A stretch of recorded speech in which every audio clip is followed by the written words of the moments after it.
Guru Brahma, Guru Vishnu, Guru Devo Maheshwara, Guru Sacha Parabrahma, Tasmai Shri Gurave Namaha, Tasmai Shri Gurave Namaha.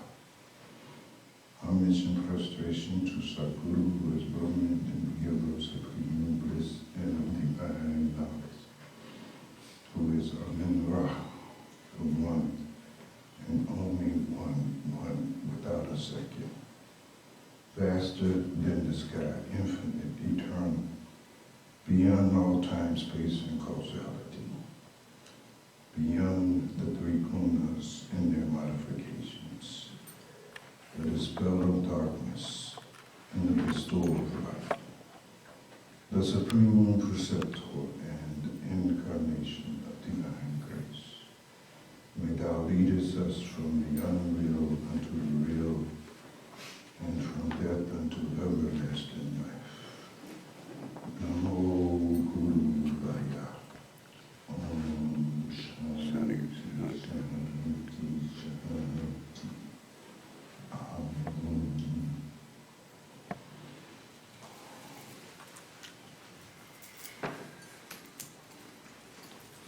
I give myself away.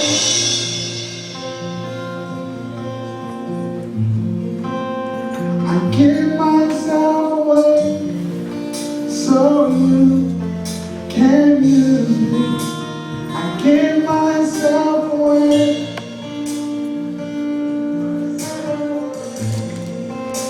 I give myself away so you can. Come on, let him know. I give myself.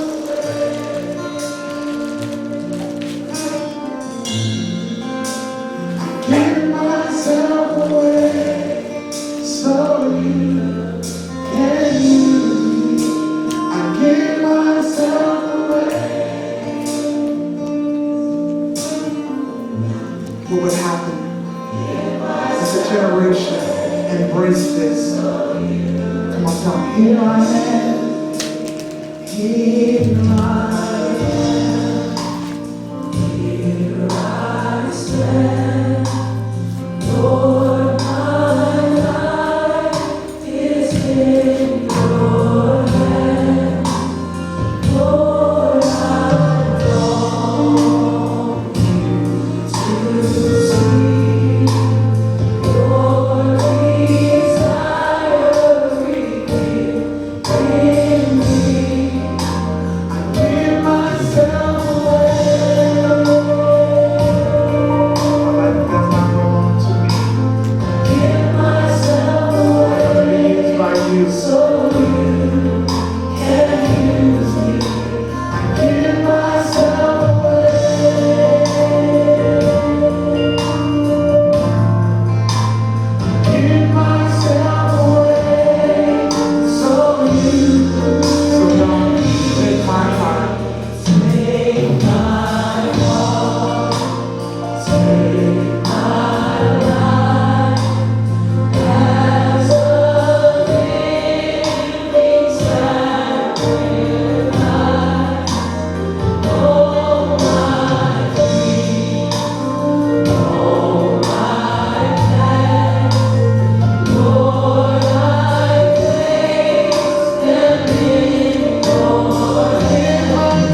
So,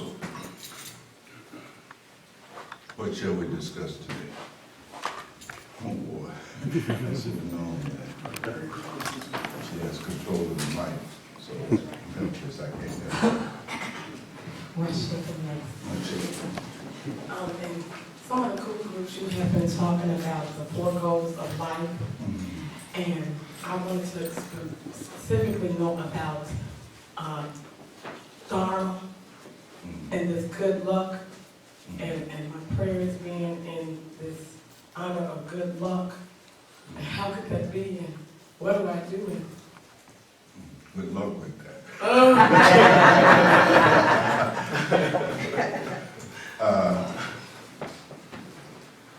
So, those of you who may not be familiar with these inherent goals of human existence that is referred to in tradition as the Purusharthas. There's 4 of them. Chatustiya Purusharthas. You may want to access who meeting was it? What was it your Kuru meeting? The Bhakti. All right. So see someone for the feedback of that very long conversation.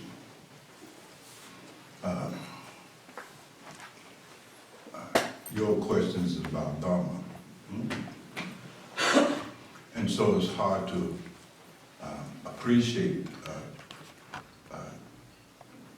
the answer without really fully appreciating the other kinds of goals that characterize and inform all human existence. Very briefly, they are again Artha, the pursuit of the goal for security and survival.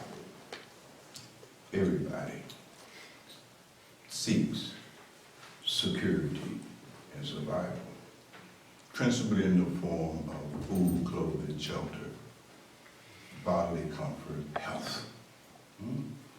It is what defines human activity, irrespective of time, place, race, gender, makes no difference.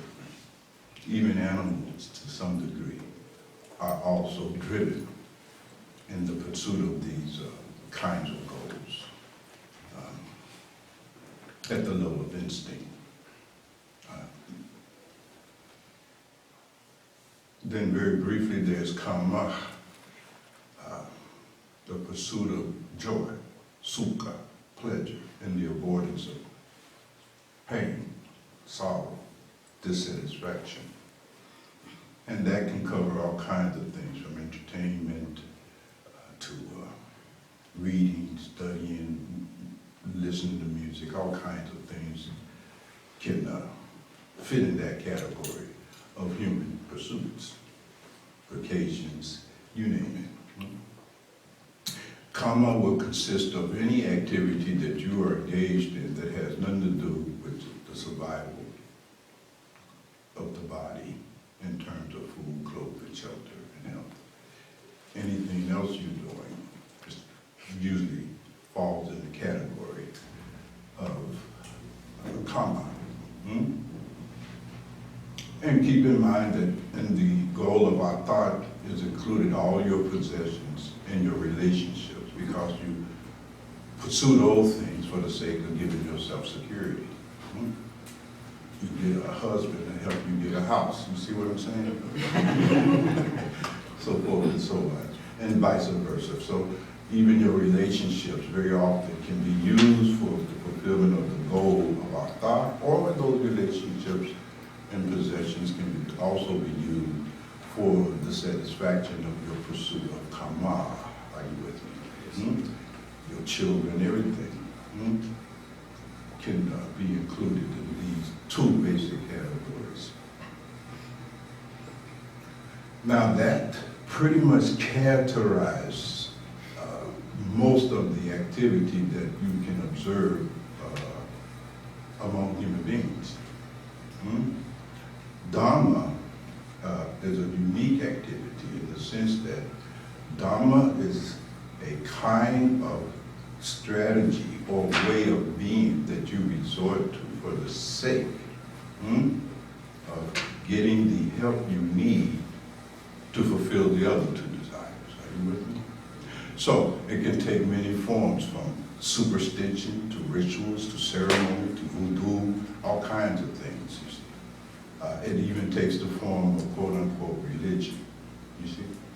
Prayer, those kind of things, where you are perpetuating the divine for the sake of help to get you a husband, get you a house, to disappear your illness, etc., etc. And you will adopt all kinds of behaviors for the sake of that, you see. So you can become very religious, you become a very nice person, a very good person, a very moral person, a very ethical person, but you always have an ulterior motive that is a result of you being a nice, religious, and spiritual person. You're going to have some good luck. Are you with me? And dealing with those things pertaining to the other two categories. Does that make sense to you? Yes, sir. Now, when you read enough books, you'll start calling it grace and mercy instead of what it is. Luck. So it's a little higher form of rabbit foots and talismans and crossing your fingers and toes, you see. Now that pretty much takes care of the vast majority of people. Now, even though you did not ask how the fourth goal of moksha arises, in the case of ordinary human beings, at some point, one realizes that the pursuit of these things that pertains to the category of bhakti, karma, and even their dharma practice results in bondage. They begin to notice that they become bound and bind by these possessions and relationships, etc., etc., etc.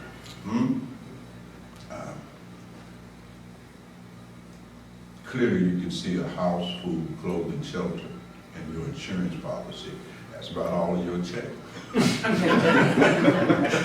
you want some utilities and furniture, you got to go into debt. Debt is a kind of binding, it's a kind of bondage. This bondage can even show up in terms of your relationship to the people that you have surrounded yourself with for the sake of Bhakti and Karma. Now this husband becomes a burden, the children becomes a burden, and so forth and so on. So eventually you begin to realize that you have become trapped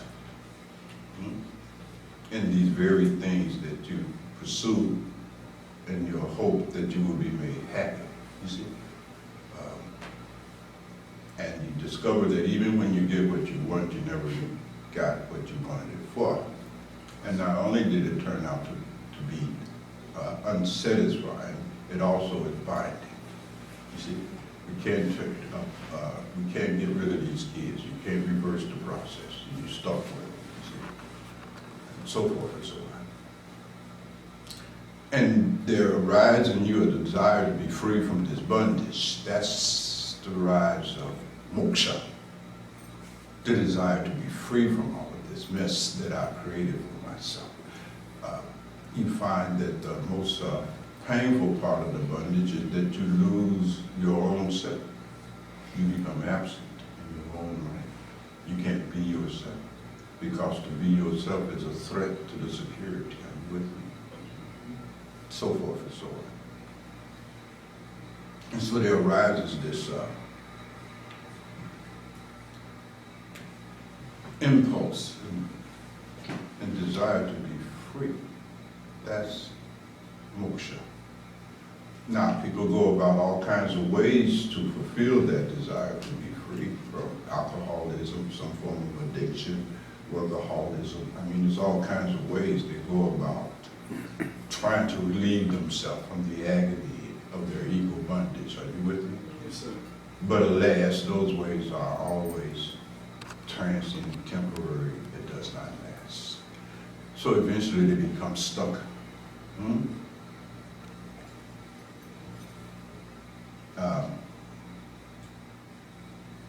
And without real grace now, no way out of that. Luck can't get you out of that.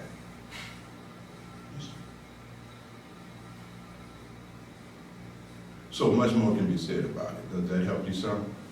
Yes. A little bit? We can go on and on. Yes, There's much please go. more that comes out of that, you see.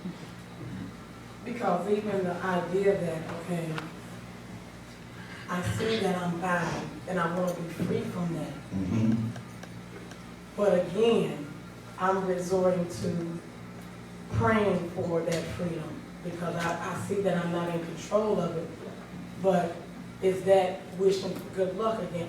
I'm at an impasse where, okay, I want to be free, and you've told us some things to do to be free, but in doing those things, I don't want it to become a religion or doing this for love. And that would take you into the territory of yoga. Prayer is not yoga. You see, yoga, sadhana becomes the only way out of that, you see, and that's the revelation that the mystics make.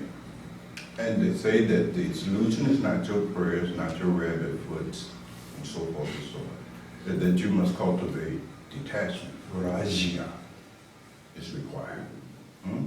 But before that can occur, you must have some bhavika. You see, you must understand something. You begin to be educated. And you are made to understand what is the cause of this bondage. You see, first to recognize you're in bondage, and then to point out to you the cause of that bondage. So what is bondage? You see? You are all in bondage. Well, what is this bondage, fundamentally, in its essence? You see?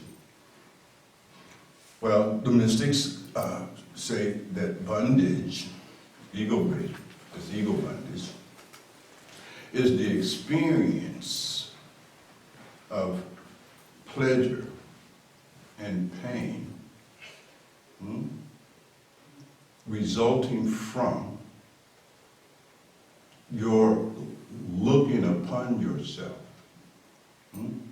as being the body-mind, which of course is due to what? Ignorance and misidentification of the true self with the not self. and that this freedom, which they call Jivan Mukti, is simply the cessation of this ignorance and the bondage that goes with it.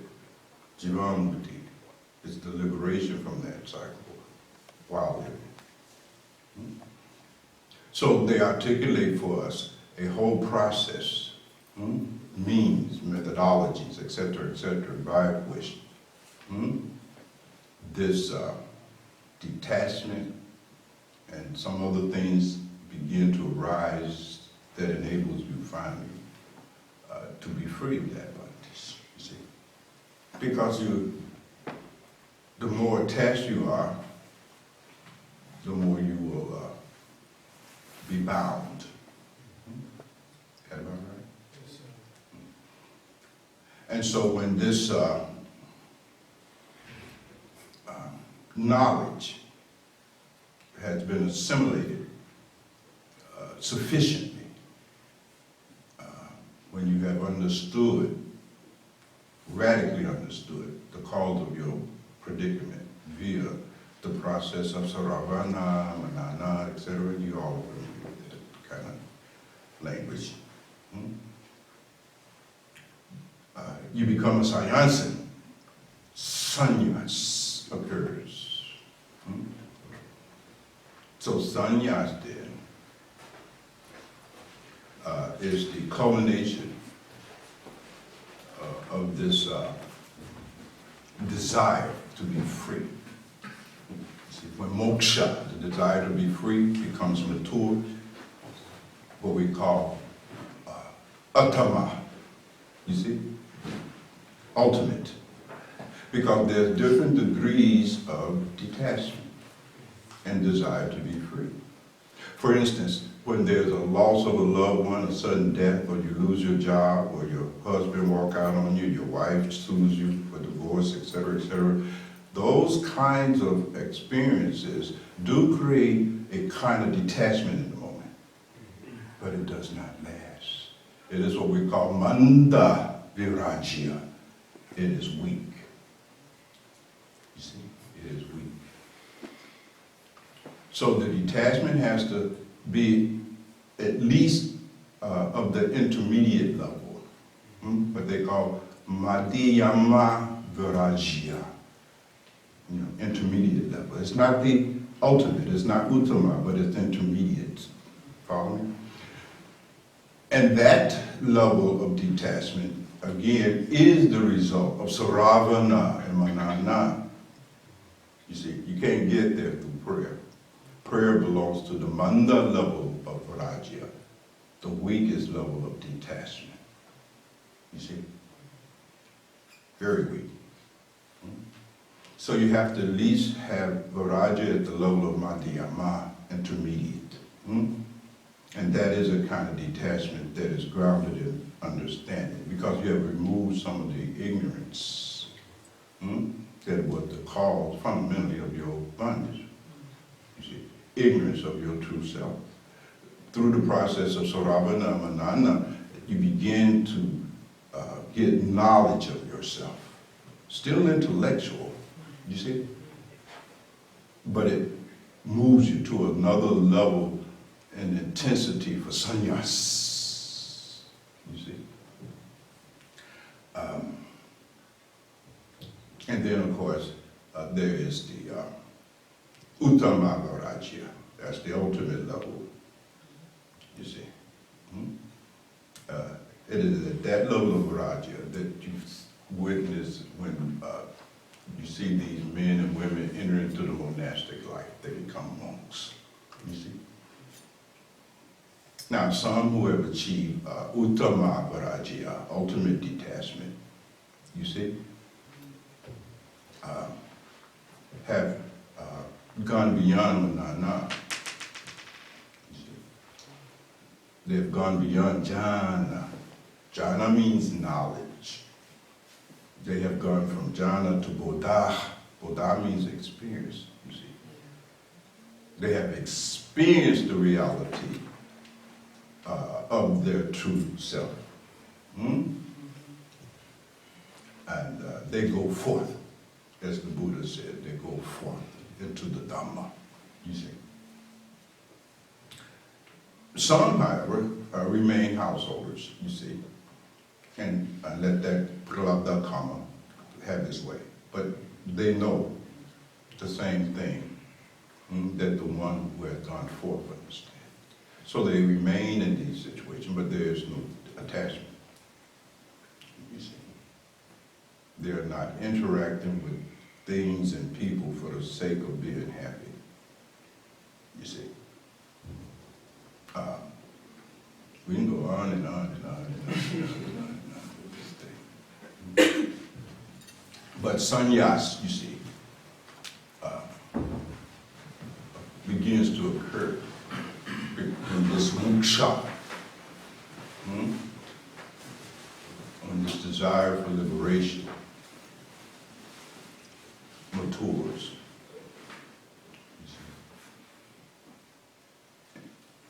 And your detachment does not, it's not based on calamity anymore. It's based on profound understanding. Something else about it?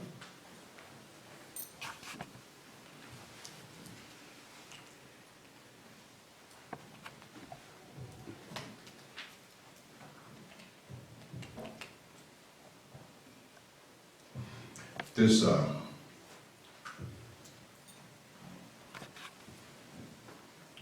desire for liberation, that is moksha, begins the spiritual process. Now, most of us come to the path, enter into the spiritual process for the sake of fulfilling our goals as they relate to atta and kama. You see, because that's our mentality.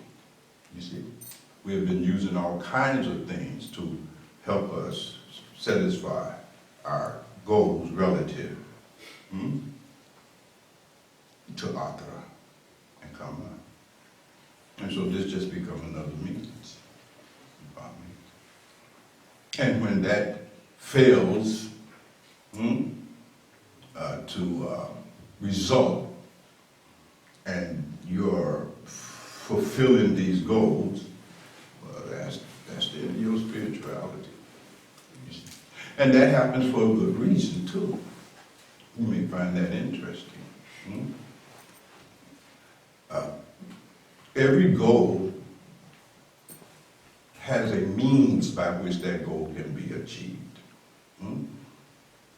So we have a goal, and then the means by which that goal can be fulfilled. So there's three things here. It's me, the means, the goal. And if you notice it, you will begin to find out that your goals are a reflection of what you love. Make a note. Goals are the direction that your love is moving in, and the thing your love is moving toward. Take a minute, let that sink into you. Try to feel the truth of that in your own life. Okay, have a little dialogue about it if you like, if that will help you. These kind of arguments are not meant to simply process intellectually. You see, you got to grab hold of these arguments and walk with them through your life. I used to say you need to examine your life and see this. You must see this. It's not enough to be told this. You must see this. You see. So your goals indicate the direction of your love. You see.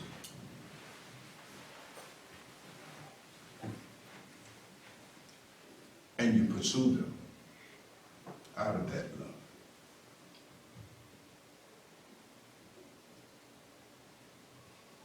Any objection?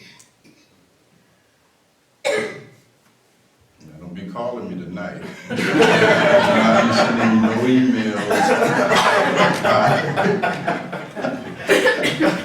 Okay? Oh, don't be pretending that you understand and agree with something you don't understand and agree with. Right? This is satsang. This is the occasion to raise your doubts. Because you may still be having some doubt whether what has been said to you is true. And the only way to remove a doubt is to inquire. Satsang is an occasion to collectively inquire into what is true. So it's all right.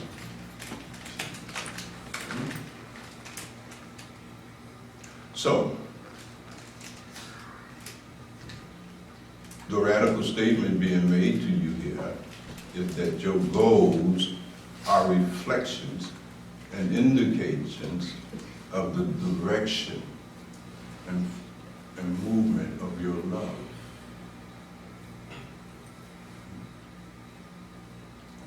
You love to have you a big house. You love to have you a new car now. You'll love to have you a man or a woman. You'll love to be out of debt. You'll love to finish your PhD. You would love to be a successful businessman. You see? And relieved of some of your burden and bondage. Are you with me? Yes. Yes, sir. I'm just guessing that might be some of you rather. Something like that. Right? Whatever it is, you see? Set your goals in the palm of your hand and let's examine this. So your goals then are what you are loving in the moment. You may not love them later, but you're loving them right now. That's why they are your goals. You will also notice, however, that your love of the means by which that goal can be attained is not as intense. Have you noticed? Now, some of you all said, well, Bhagwan, my spiritual goal is enlightenment. Yeah, and you would love to be enlightened and blissful, unconditionally happy, not requiring anyone or anything for the sake of being happy. You would love it. True? True. But the means by which that goal can be fulfilled, that's another matter. You never love the means by which you reach your goals as much as you love the goal. Go look at it. Go look at it. Yes, you want to be enlightened, but you don't like meditation, you don't like inquiry, you don't like any of the disciplines and aspects of sadhana that is required for that. You don't like that. You don't love that. You see my point? As much, you see, as the goal of it. Have you noticed? Yes, sir. Stay with me a minute. Let's walk a little further into this. It has been our experience, most of us, that even when we reach that goal through discipline, overcoming our reluctance and resistance to engage in the means by which that goal can be reached, sometimes some of us are able to generate the discipline necessary. You know what I mean? We're bitching and moaning all the way, but we get it done. You see my point? And you get the goal. You make the sacrifices. You do the discipline of yourself necessary for the sake of reaching that goal. And then when you get that goal, the usual experience is that you never get what you wanted for. You get the thing, but it does not yield the satisfaction that you had hoped for and anticipated. And in that moment, that thing is dropped. And the reason why it is dropped is because you love yourself more than the goals and the means. The means and the goal was only because of self-love. You follow me? It's really subtle. You see, it makes no difference, even though your concept of self can be wrong, it makes no difference because everybody here is operating out of a fundamental sense of self. And when that self attains a goal and it is not satisfied, it is not made happy, it drops it. Because it loves itself. Self-love is the bottom line here. This got to make me happy. You see? You want to be happy because you love yourself. Haven't you noticed that? If you didn't love yourself, why would you pursue happiness? True. You wouldn't. Keep in mind the self that you love may be the ego self, but that's another matter. Here I'm talking about the pure psychodynamics of it.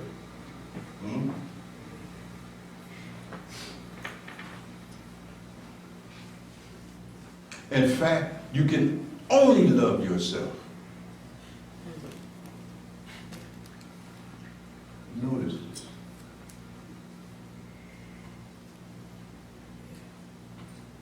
No matter what else you say you love, you never love it as much as you love yourself. Self-love is the uttama bhakti. You see? Ponder this.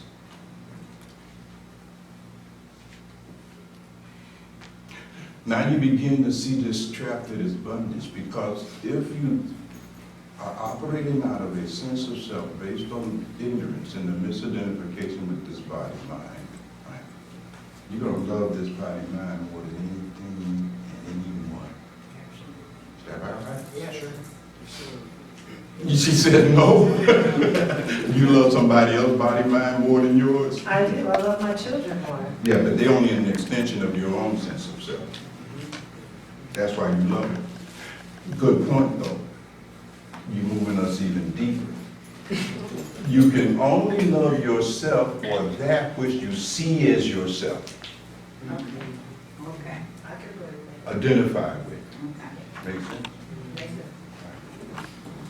sense. That you see as yourself. And so you see Eddie B. and Kennedy as yourself. I sure do. Right. And therefore love happens. Right. Two other little kids you don't see as yourself. Get away from me.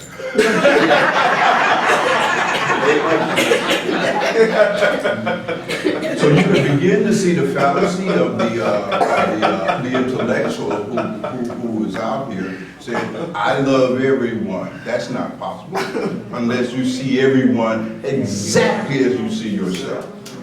As long as you see difference between you and others, no love can happen like self-love. It's not going to be uttama, you see, bhakti. Why? Because you identify yourself as being this body and mind. It don't look like nobody else's body and mind.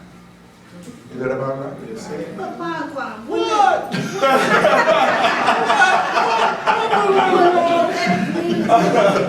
see, I'm under the impression if you go through the means to attain the goal, then the means would help you to drop this whole body and this whole self-love concept. You know what I'm saying? That if you understand the means and you're going through it, then I'm thinking that would fall off, that whole self-love thing, or we didn't understand the means in the first place.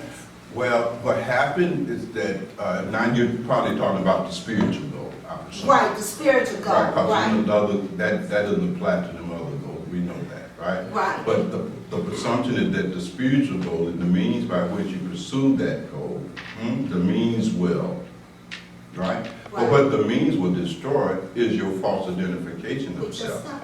You see? That's what the means do. Not the self you operated with, which is another fallacy.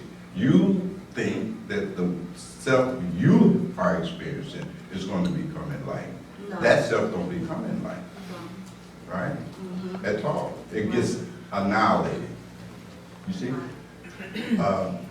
The mystics say that the process, this process, is what reveals your real myself to you. The myself you're talking about, it's ego, misidentification, body, mind, avidya, suffering. But these means, you see, beloved, again, remember we said that there's degrees of everything here. So these means for accomplishing the goal, the spiritual goal, is called sadhana. Right? But then there are degrees of sadhana. There's manda sadhana, weak, full of reluctance. Are you with me? A kind of sadhana that is grounded in profound ignorance. You follow what I'm saying? Yes, sir. Weak sadhana. That don't get you to the goal. The intermediate degree in depth of sadhana, madhya sadhana. You see? That's better. Then there's uttama sadhana. Now this uttama sadhana is not based on the profound understanding that characterize the madhyayama level of sadhana. It's grounded in bhakti. So without bhakti, nobody reaches no goal. You see? So there's manda bhakti yoga, right? Madhyama bhakti yoga, uttama bhakti yoga. Without bhakti, nothing happens here. You see? In fact, beloved, all yogas are simply forms of bhakti. Karma yoga, disconnected from bhakti, is useless. Upasana yoga, the yoga, Raja yoga, Surucha yoga, Kriya yoga, you see, Siddha yoga, this yoga, that yoga, all of these forms of upasana yoga, impotent without bhakti. And the same is with jnana yoga. This yoga of knowledge, use of the intellect, useless without bhakti. You see? If you don't love God, what would sustain you through the ordeal that is jnana yoga? Without love, your inquiry is not going to go deep into the nature of Brahman itself. Because there's no love to drive it. There's no love to sustain you. You won't even be able to do any inquiry. Are you with me? Yeah. You want to see inquiry as even being necessary. Because you really don't have that level of love, desire to know God or yourself. Are you following me? Yes, sir. So your sadhana is manda sadhana. You see?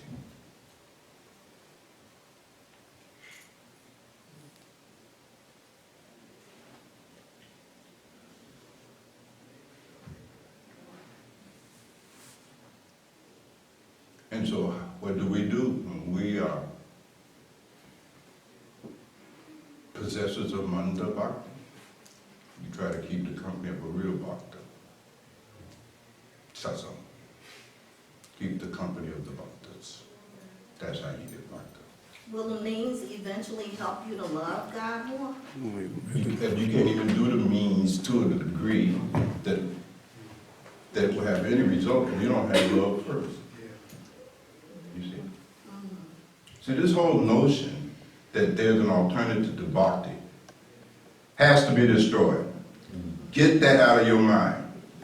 There is no alternative to bhakti for success in any yoga, any spiritual progress. Anything. Yeah.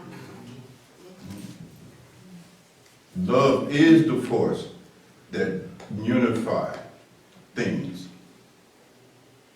It unifies Tam with the children. You follow me? It unifies you with your husband.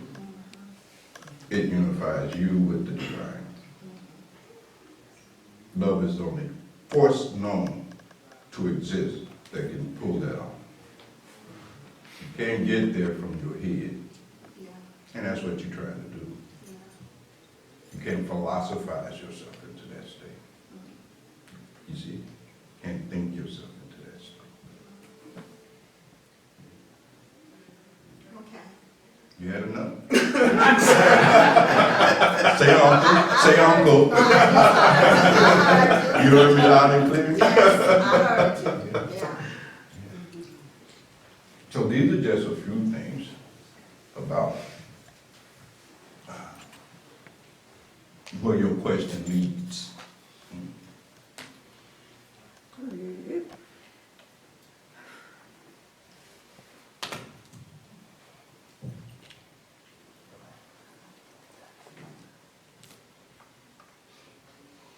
Something else you asked or would like to discuss? I'm gonna ease up, okay? Go ahead, beloved. Yeah, beloved. I just want to say that it was a conversation that me and you had. We was at, I think I was at Aladas's celebrating her doctorals, and I was coming to you in distress like I always do. You know, I was catching hell in the world, you know, wasn't working, and my relationship was, you know, like it still is, but I came to you like, how can I get it in order? And you was telling me, you know, I was looking for some little technical, and you just told me to love. And I'm like, man, love ain't paying my bills and give me to do all, but now I see. You know, I don't fully see it, I get it, but I just, you know, wonder why you said that to me. About 2 years ago. Me too, it was just. Idiot compassion. I'm associated with the law. Man, said love. Wow, that's Love will see you through. So the way you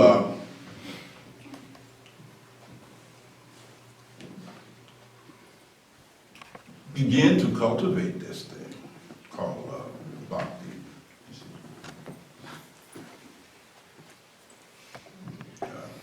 in some sense, is through these practices. The practice of Kama Yoga, right? Just dedicating the results of your actions to Isvara, to God.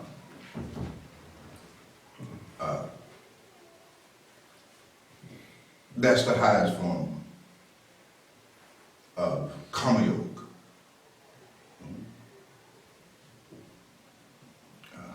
Refining our actions done with this body, mind, and speech to be pleasing to God.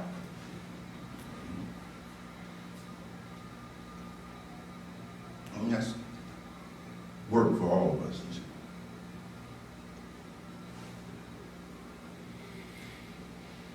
Kama Yoga also involves engaging in those actions that will benefit all sentient beings, as opposed to engaging in those actions that only benefit you and yours. Because that's all you're doing at the level of Oct.5. You're doing all kinds of shit, but it's only for the benefit of you and yours. And you calling that Kama Yoga, that ain't Kama Yoga. That's ego yoga. Masquerading is Kama Yoga, and it only deceiving you because you're ignorant.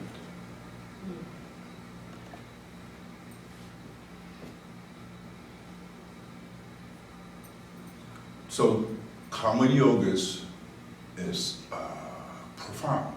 See, that's the Bhakti element in Kama Yoga. You see. When you strip out the Bhakti element in Kama Yoga, it ceases to be Kama Yoga. You see. Delusion yoga something like that.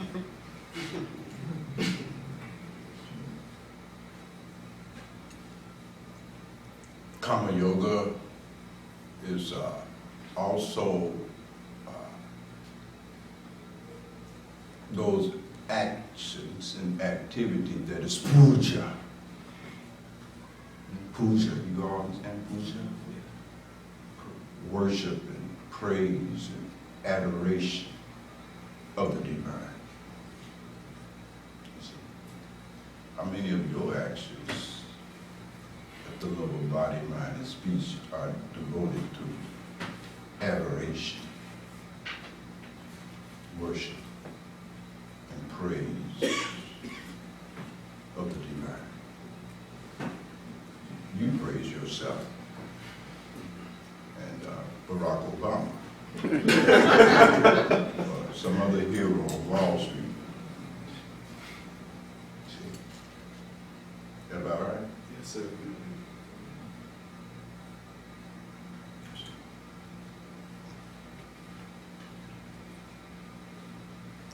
Karma, actions, is anything you're doing with this body mind. And you're always doing something with this body mind, because this is the field of action. So you're already doing karma. What kind of karma are you doing? You see?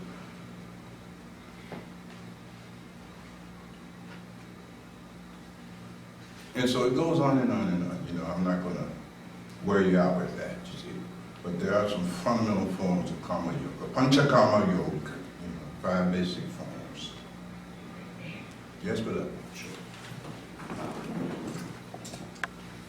So, Master, my question, and I don't even know how to formulate it all the way, but how does one either balance, for you actually just mentioned, you gave the analogy of, at the lowest level, are you engaging in adoration? Are you how does one transform these lower level mundane, I guess, ego-based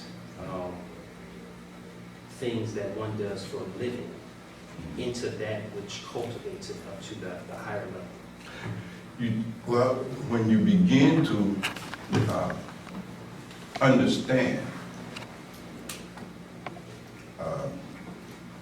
that all of these things we're doing for the sake of our family and so forth and so on, that these families and so forth and so on are manifestation of the divine. You're doing worship. Work is worship. Work becomes worship. You see my point? And you're doing it from that point of view, as opposed to the present point of view that you do it from. Remember, we said already that your bondage is the result of your experience of pleasure and pain, resulting from believing that you are the doer and the enjoyer of the results of your actions. You see, strictly selfish. It's not worship. Follow what I'm saying? Yes. That's why sometimes you rebel. You see, if Elijah said, "Well, Dad, buy me a new bike. I'm not buying you shit." You see what I'm saying? You don't talk to God like that, man. Get the kid a bike. You see? But no, I'm being facetious here, but you understand.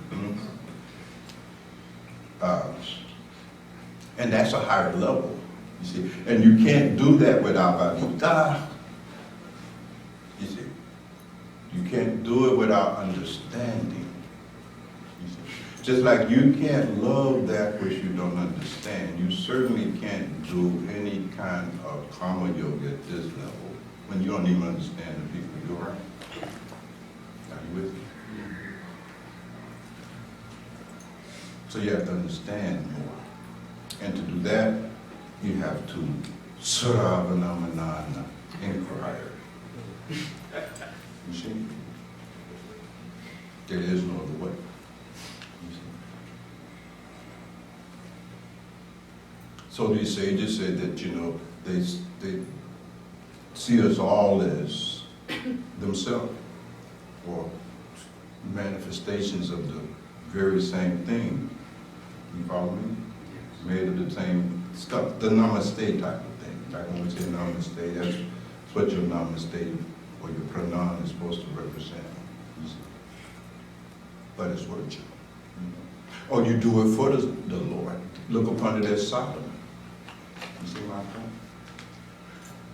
Because very often in these relationships with our family, you are challenged to control your mind, control your tongue, control your anger. You know what I mean? And so forth and so on, to develop all of those sampatis, you know, sam, adam, taticha, all of those very often are required of us in our relationships, right?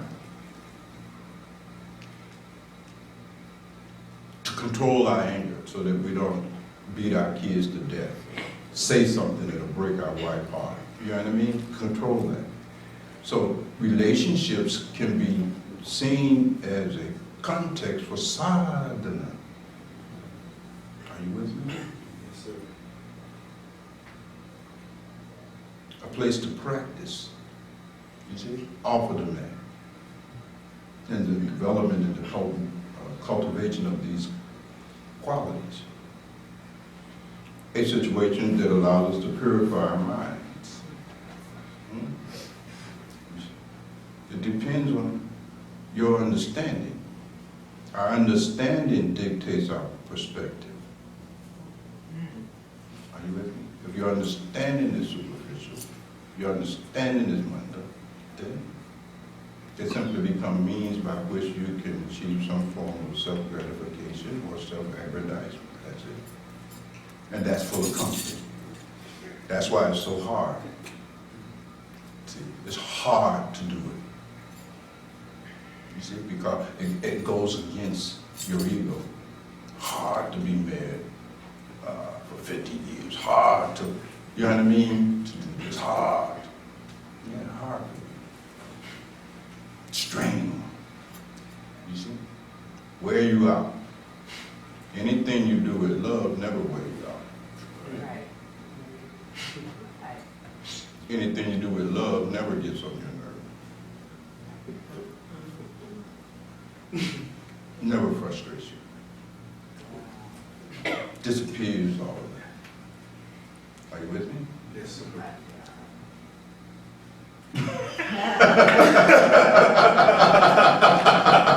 It's Abhyasin question, not yours. That's your question too. I expected him to be, you know, reacting like that. She's reacting on your behalf. But you get the point. So that's the value of being a householder, you know. And then Abhyasin has a lot to do with what stage of your life you are in. You see, there is the notion of ashramas. These are stages. You probably remember them. Brahmacharya, right? Grihastra, Vanapastra, science. Right? So the ancients understood that as you move through life, you go through stages. And that's why in the first stage of life, say 20, 25 years, and this is an arbitrary division of a lifespan, right? They use 25 years, perhaps because people live to be 100 routinely, I don't know. But I'll use it anyway, but you understand we may have to reduce it to 15 years. You know, black people 12.5, something like that. But certainly that first stage of life. Brahmacharya is not just about celibacy and all that. That's not the real essence of brahmacharya. In that stage, there's this education you get. It's in that stage that you study all of these scriptures.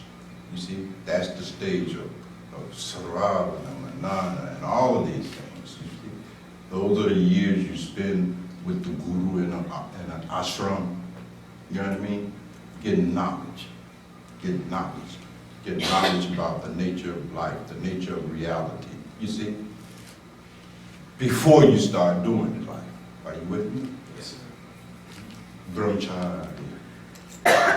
Then the next stage is the application of that knowledge. You get in the world now. You get a family, you get a wife, you get a husband, you start your job and all of that. But with knowledge, see, you never get attached to all this business shit because you understand this is impermanent.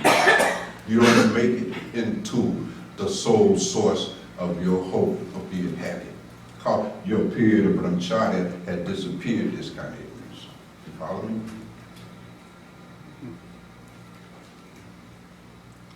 So forth and so on. You don't get over-attached to your wife, over-attached to your husband, over-attached to your children, because the period of brahmacharya, you see, had generated some Vika and some Rajiya. Are you with me? I'm not going to paint the whole picture. You all understand that. Yes, sir. So, Griyasa, you see, the second stage. Then comes Vanaprastha. Now your children are old, you've had grandchildren now, you see. Now, this is a period now. You're winding down. You see, Pratyahara, you start withdrawing slowly. The law says landing the plane. You just don't come here and shoot your plane. You know what I mean? It's reducing your speed before the next stage, sannyas. You see? So it depends on what stage you're in. And you can look at it in terms, again, of the years that makes up each stage. So 25, you know, then from 25 to 50, then from 50 to 75, start slowing down, you know what I mean? So forth and so on.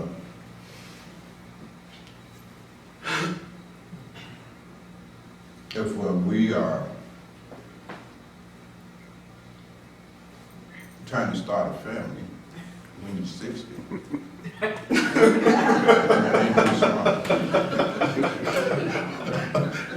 that stage is over. Are you with me?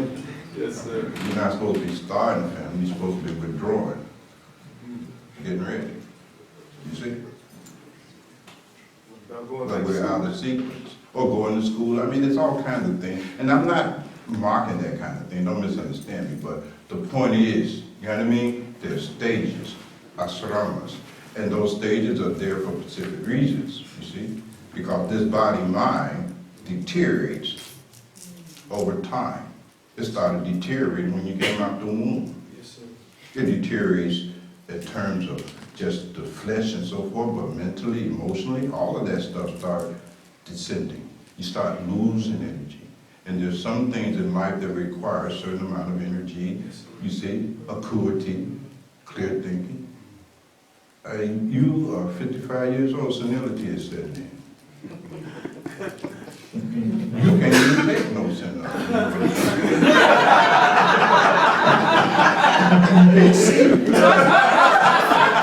It's bored.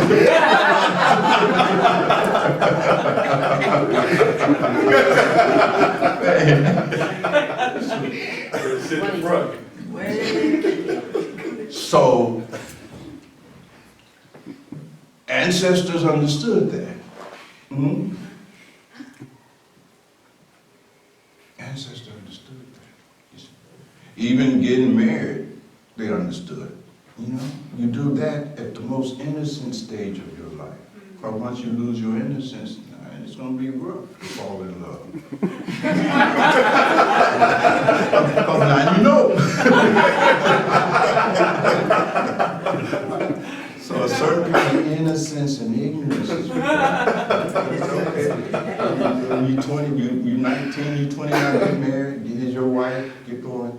Bye-bye. You know what I mean? Getting married at 60. That's gonna be rough, man. How you gonna lie to yourself? Oh, God. Y'all understand? Yes. But when there is nothing like brahmacharya in our culture, Yes, sir. Right. how would you know?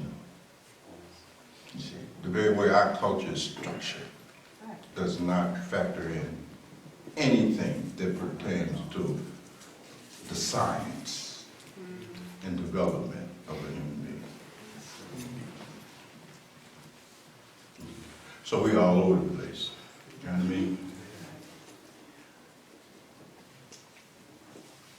We are a handful. So it depends on where you're at in the ashram.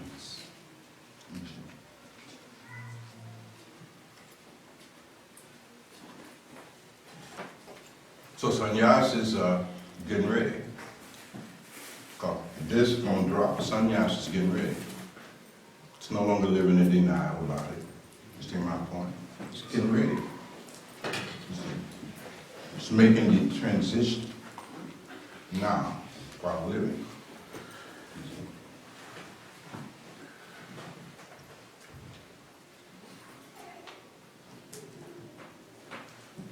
And so in that stage in ancient culture, the husband and wife were separated.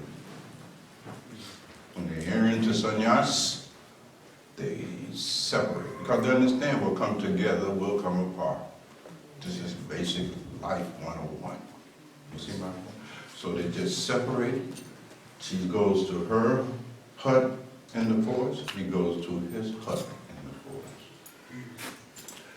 Not down in the cave. I said to somebody, I'm on your side.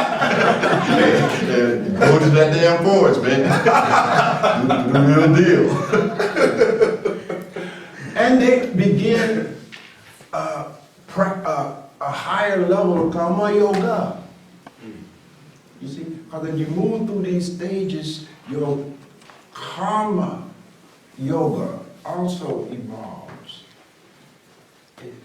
It's really just really beautiful when you see the whole cosmic scheme of things.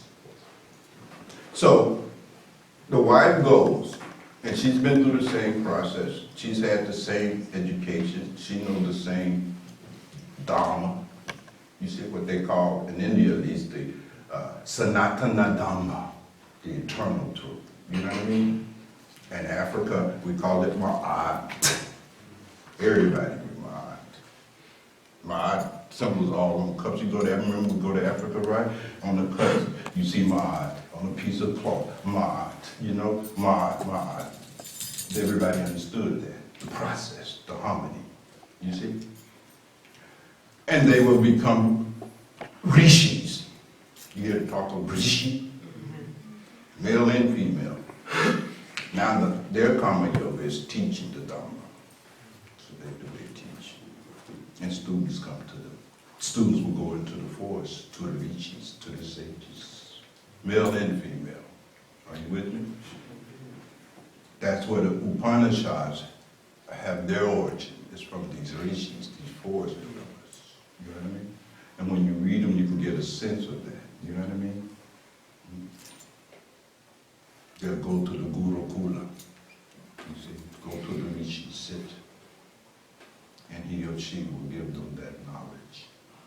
You know what I mean? That's their, you see, because there has to be a source of the knowledge to be given at the stage of brahmacharya, right? Somebody had to have the knowledge for the brahmacharya to receive it. Rishis. See how that cycle goes? It's beautiful. You see? And it's what God is doing the same thing. You know, you're going to take that food body, put it in the ground, recycle. Beautiful. You eat the stuff now, later on the stuff going to eat you. This is beautiful. Conservation of energy, first law. Right. It's beautiful. Make sense? Yes, sir. So, She said it makes sense, but it don't sound beautiful. no, it don't sound good. In some Buddhist traditions, beloved, when the body falls, they don't bury it like in many Western cultures. They don't burn it like the Hindus. They take it out into the wilderness, up on a mountain, get a hatchet, cut that shit up, so the birds can eat. So,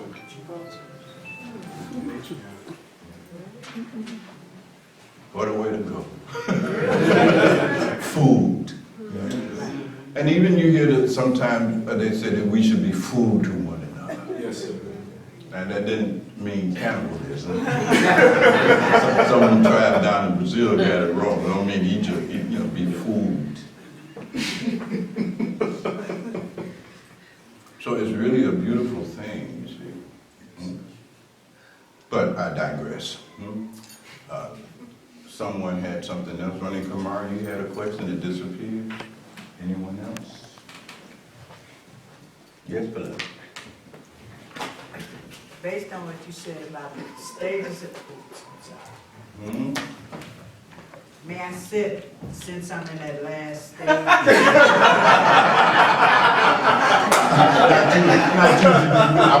You're an exception, maybe.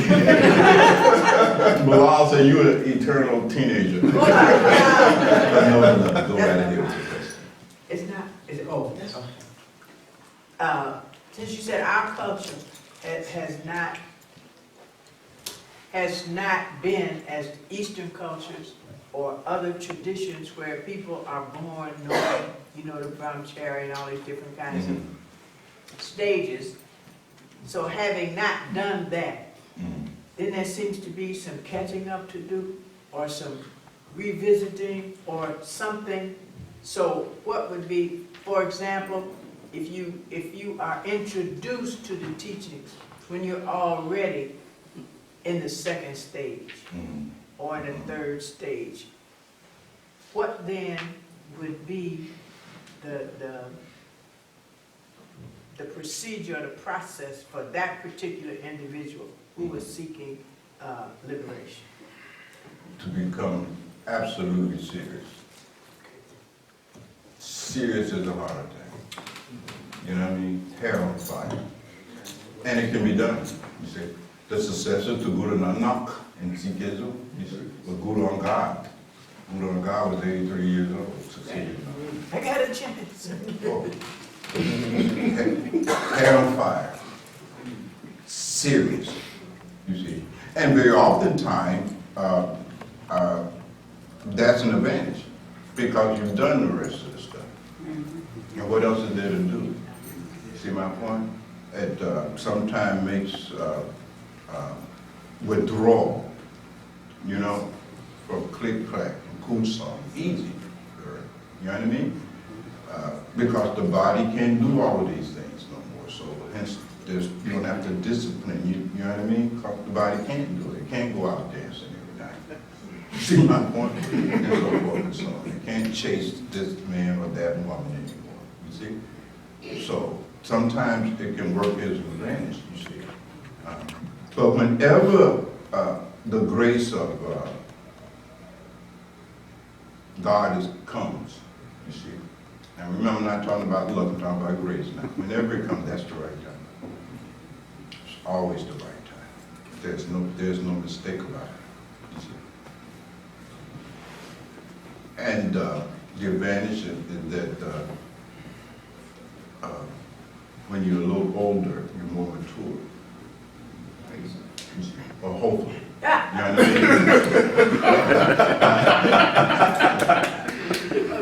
Because when we're young, we're so immature, we don't really understand stuff. We're driven out of so much fantasy and so much ignorance and all of that, When we're young, we don't think about certain things. You know what I mean? Because we never presume, we never factor death, dying, old age, illness into how we do life. We have the presumption we're always going to be young, strong, and robust, and we got all of this time. You see, Carl, the illusion of time, is strongly operated in the minds and psychology of young people.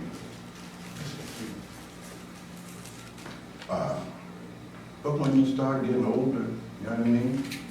And some reality begins to set in, then time is used a little bit more wisely,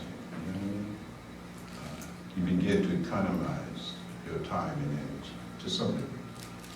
Now, of course, if, as being typical Westerners, we have drank the Kool-Aid of perpetual youth and the whole philosophy, you know what I mean? So rather than to move through these stages and ages, we try to hold on to it. Now I'm trying to be 22, I'm 55. This is insane, you know what I mean? You old and you trying to do a young woman thing.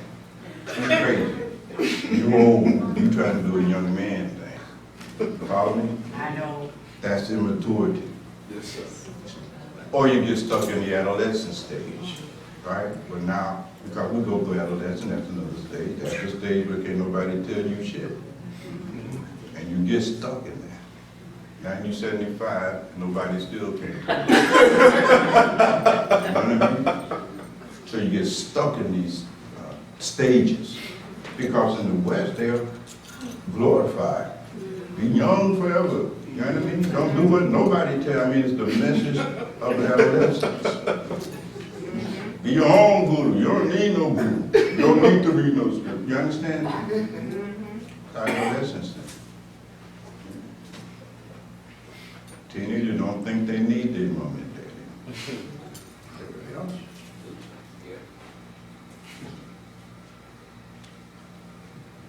Even though they are broke. I mean, it's a kind of adolescent psychosis. I mean,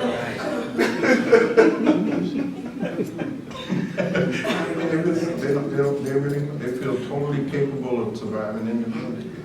Broke, no house, can't buy no food, can't buy no clothes, but I don't need you, Pop. You know what I mean? So we have a thing like that, you know? One of the mystics says it beautifully.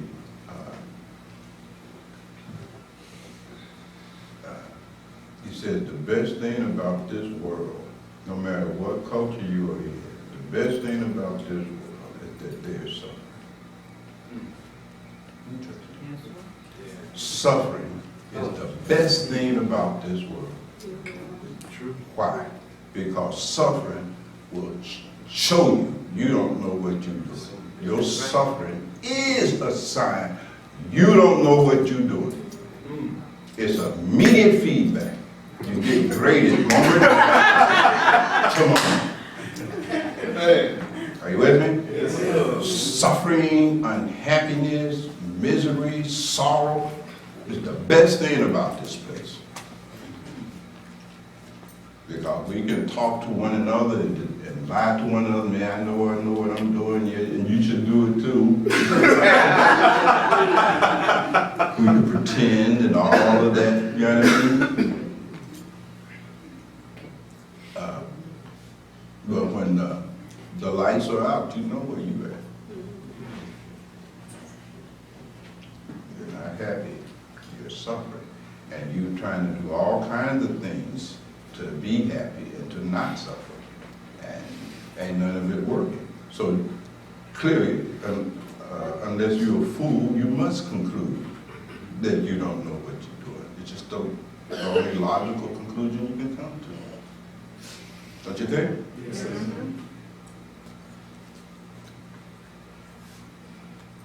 That's the grace of suffering. Suffering is grace. Now, your earlier question, you don't want that kind of grace, do you? When you pray, you ain't praying for suffering, you praying for the opposite of suffering. Pleasure. The best luck you can have is the suffering. You say good luck was winning the lottery. No. Real good luck, you know what I mean, is when you lost your house. That's good luck. Real good luck is when someone close to you, someone beloved to you, dies. That's good luck. That's grace. Because in that moment, it comes crashing through your delusion. The reality. you had erased that out of your mind. Right? Is that about right? Nothing dies. I ain't gonna die. My kids ain't gonna die. Ain't nothing gonna die. Everything gonna live forever and then boom, someone died. Boom. You were reminded. You're gonna die too. But because you're a fool, the revelation does not go deep. It's manda. And you'll eat some, go dance somewhere,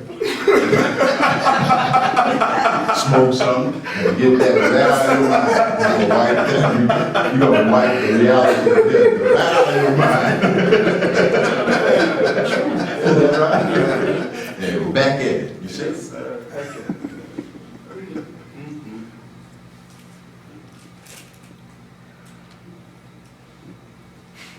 And the greatest good fortune, the best response to this grace that is suffering is that it ignites moksha. You see, when the Buddha left the palace and went out and saw old age, sickness, death, it ignited something in the Buddha and transformed Dvatama into Tathagata. That's the power of, in the grace of seeing suffering, right? It ignites moksha. You see?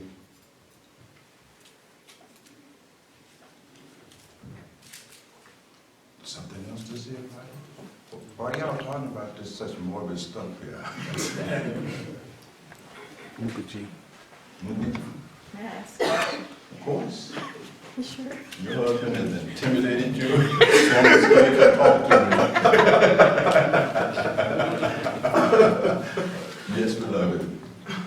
While you were talking about time, I wanted to ask if you would say something about time in the sense that it becomes an obstacle inside when you're constantly worried about time and progress and results, and in that sense, not that, I'm nervous about asking this question, so I can't get it right. but the disadvantage. There's a lot of parts there. Would you repeat them again? That, when you get concerned about, when it's going to happen, the time and like that it's requires of you talked about the means, and we don't factor in that time that's required for those means and how that can become an obstacle. I understand. And that has a lot to do with attitude. Because we have to have the right attitude about the process itself. A right understanding about the process. I think in one of you all cruise meeting, the last one, was always saying that the path marked. He always said this to the path is more long than hard. You see? And the AVD, right? It talks about the sampatis, the sampatis, dhamma, sama. Well, the tikkha is a very important one. It's the tikkha. Patience, tolerance, perseverance. That's a quality you have to have. You see? And without the tikkha, you won't be able to bring the patience. You see? Impatience is a klesha. It's an agitation in the mind. It's a preoccupation. You see? And because of your lack of patience, you generate all of this klesha, this activity, this agitation, and that mind cannot concentrate. You see?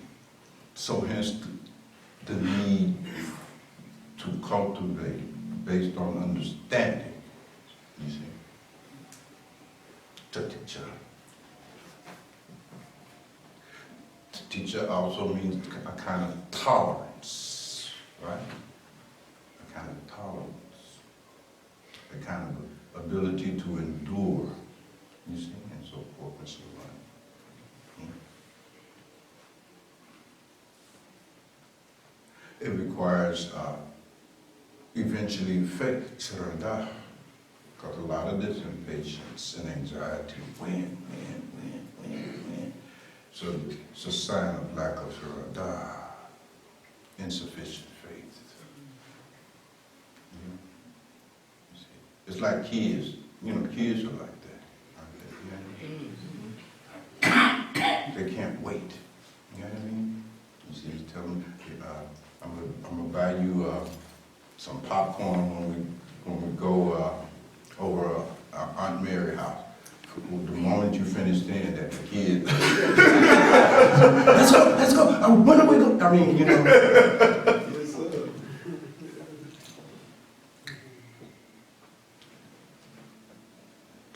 So this impatience very often is a sign of Shabd, an absence of Shabd.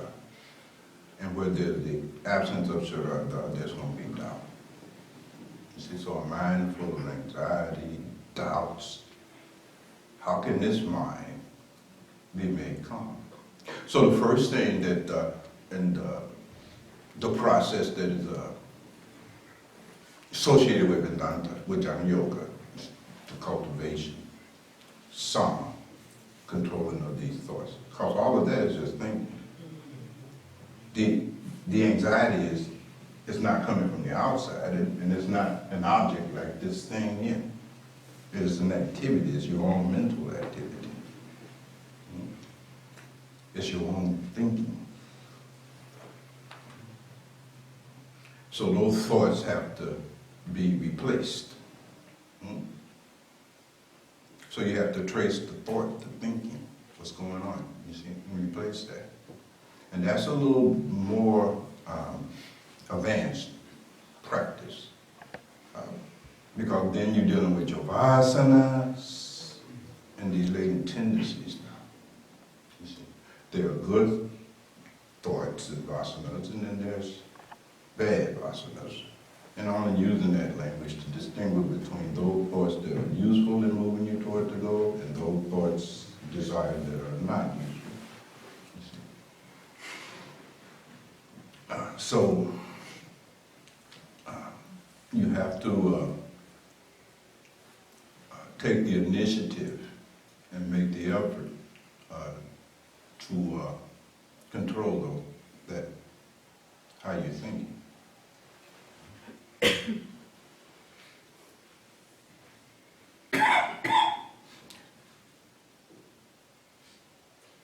Perhaps we can also say, Mukherjee, that this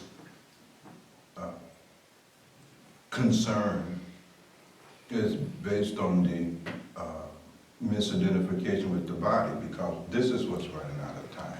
You're not running out of time. You're not even in time. This is in time. And you think this is what's going to get enlightened. Hence the anxiety. This is not getting enlightened. You see, that which is aware of this, you see, you don't get something. Something is removed. See, as long as you operating on this presumption of getting something, the presumption is that you don't already have it, right? And so that's that seeking. You seek, searching, get something, something is missing. And so we do all kinds of things, but that's not the argument of the sages. The sages said that no, you are already that. What is required is the removal of your ignorance. Are you with me? This is ignorance removing. This is not getting your true self. You are already that. You see my point? Yes, sir. And that is unborn. So how will it die? It has nothing to do with death. It's deathless.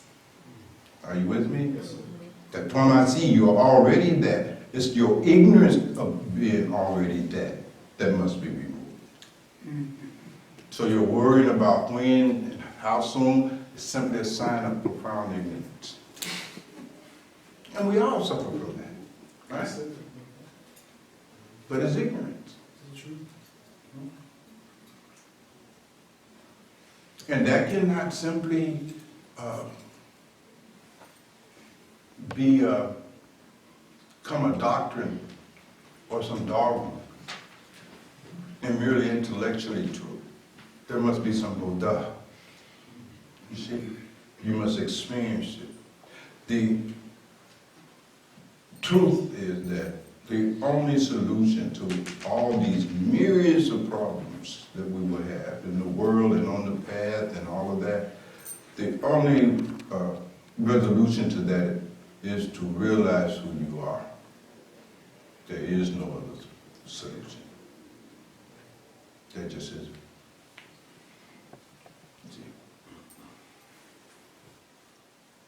And for that realization to occur, this ignorance must be removed. And for that ignorance to be removed, then yoga is required. Karma yoga, upasana yoga, jhana yoga. And for any of those yogas to succeed, there must be bhakti.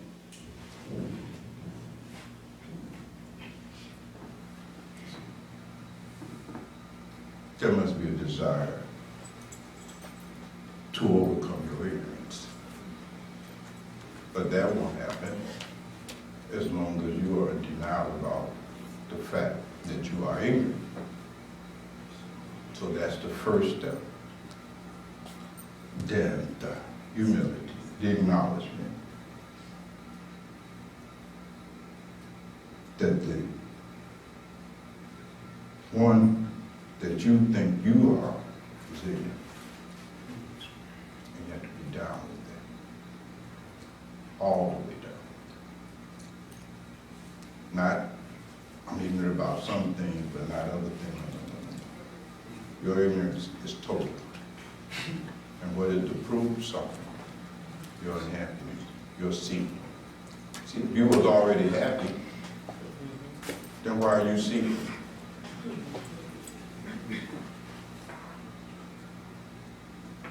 You don't seek something you already have. Do you? No, sir. So you're seeking knowledge. That means you're here. So just fess up. Ain't nothing wrong with that. I mean, come out the closet. You do all this slipping and slashing, seeking for you little knowledge. You can see me seeking for knowledge. Be a seeker. Be a man about it. Be a female. Stand up. Yes, sir. Be real about it. I'm seeking knowledge because I don't know anything. That's how Janaka approached Astavaka. Yes, sir. Is that about right? Yes, sir. What is that knowledge? By having wish, right? I can get liberated here. This is Janaka. This is a king. This is a scholar. This man is brilliant. This man is powerful. He's all of the things you are not. And especially hungry. Here, I need some knowledge. You see? Kato Upanishad, not to Chita. Seeker of knowledge. Went to the Lord Yama. I need some knowledge. Yama said, well, I'll give you 1,000,000 lifetimes. Don't do no good, man, because all of them will be lived in ignorance. You give me some knowledge. See?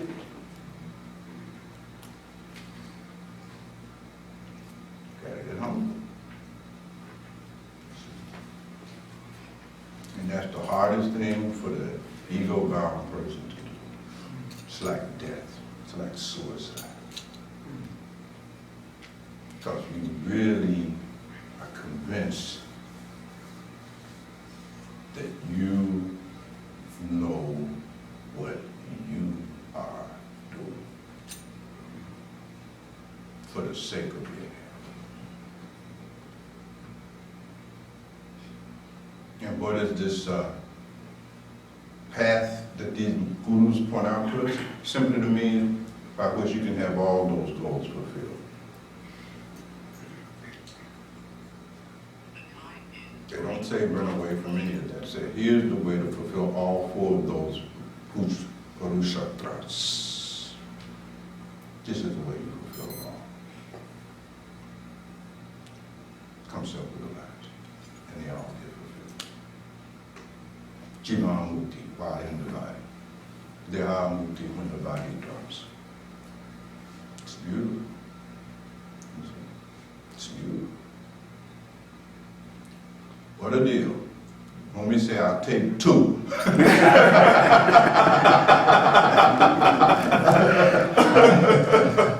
Take two. So, Mukherjee, that's some of the answer. I don't know, did I answer your question?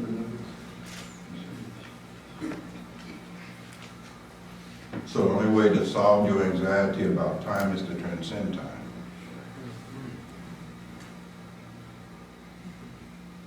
Which you have already done and are.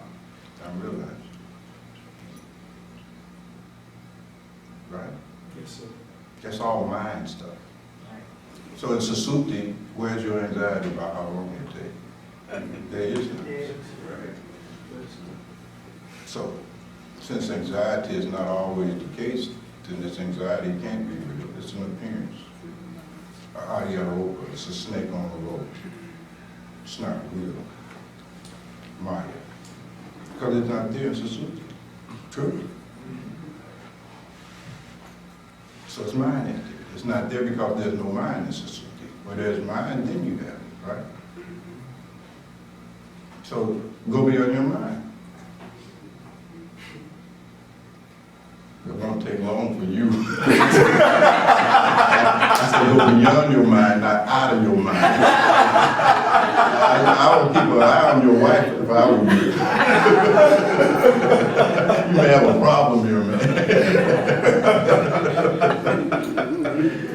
Oh, boy.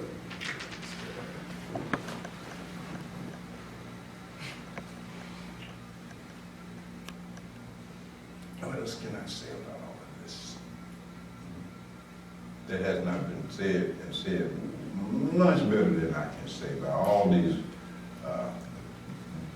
great sages and realizers?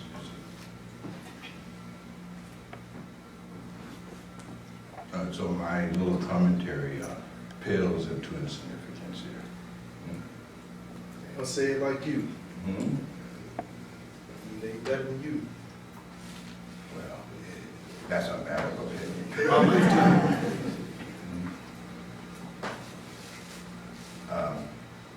Before we leave, I think who was in the Kula group on the philosophy and practice of budget? Who was there? Only two of you here out of that group? Okay, so one of you, not you, you wasn't in the group.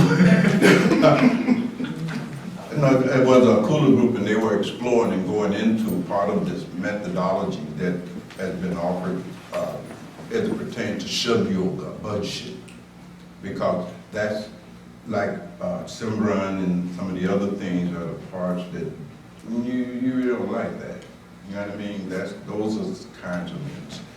And so they were going into that, and one of the questions was, well, Bhagwan, you know, what does this Shabd yoga have to do with, or how does it relate to all of this profound neo-Vedanta talk? You know what I mean?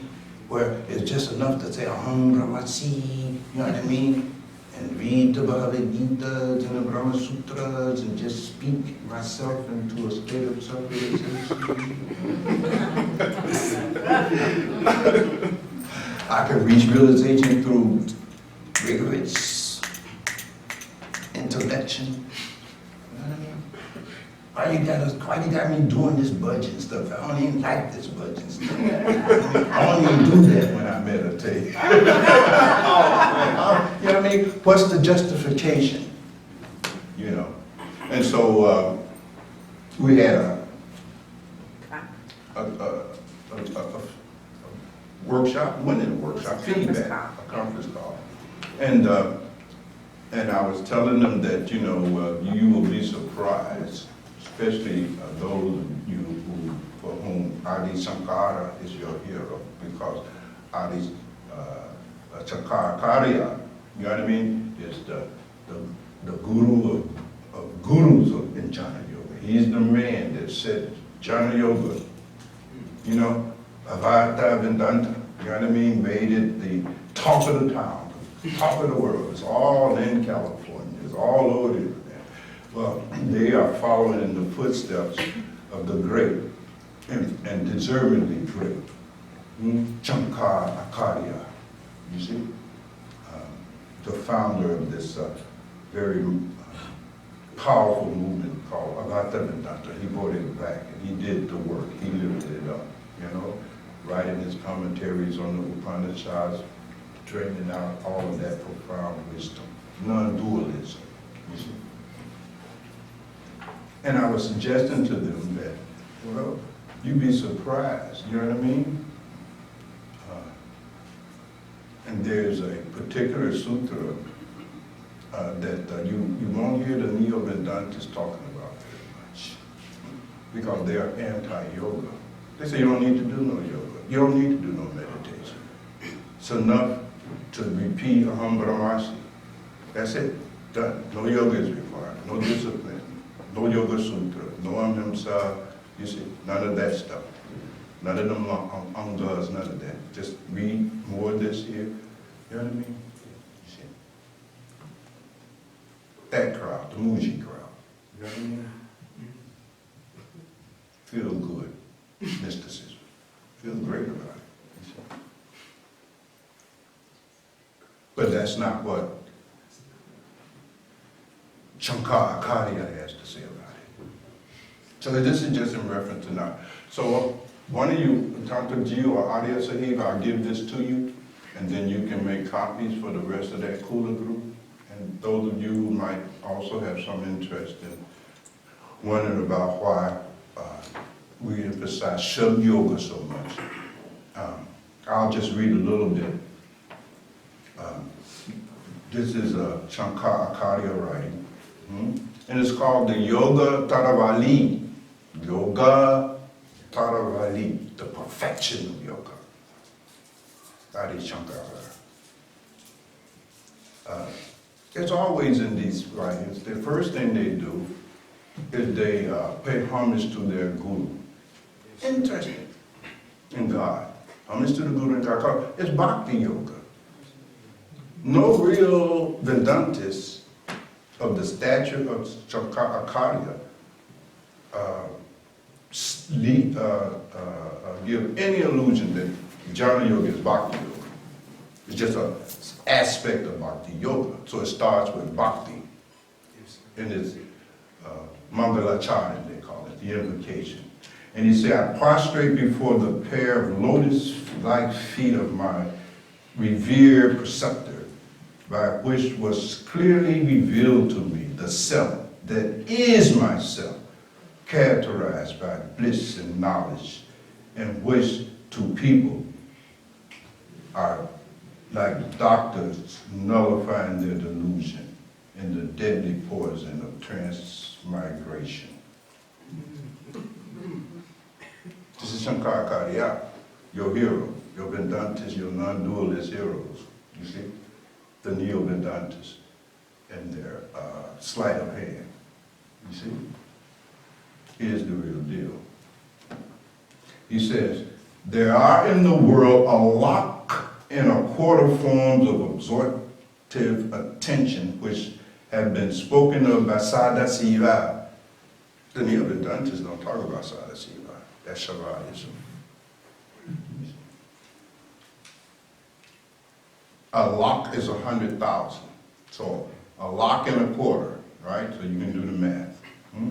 Forms, methods for absorbing the attention out of the world. You see, that's a lot of methods. You don't have enough time to learn them all, do you? So that was the purpose of Chankaracharya writing the Yoga Taravali, because you know you can't go through a lakh and a quarter, 100,000. What is that? 100 and 200. What is it? Somebody method. 125. 125,000 method. You know, you don't have time to do all of this. So he said, I'm going to give you the perfection of yoga in this particular sutra. And he said, of all of these, we regard only samadhi associated with contemplation on nada to be the worthiest among all absorptions. Wow. Shankar, Akarya, not Muji, not James Schwartz, not none of that California crowd. You see? Shankar, Akarya. Now you can believe who you want. You can go on and believe in them, or you can believe Shankar, Akarya. I'm gonna go with Shankar. Yes, sir. What about you? He says, sounds that are termed anahata continuously arise internally in variegated forms when the purification of all the nadis is affected. You see, by retention of breath accompanied by exhalation and inhalation. See, going into that whole Yoga Sutra thing with pranayama leading up, you see, it's giving it value. I'm not going to read it all because that Kula group is very secretive, you know.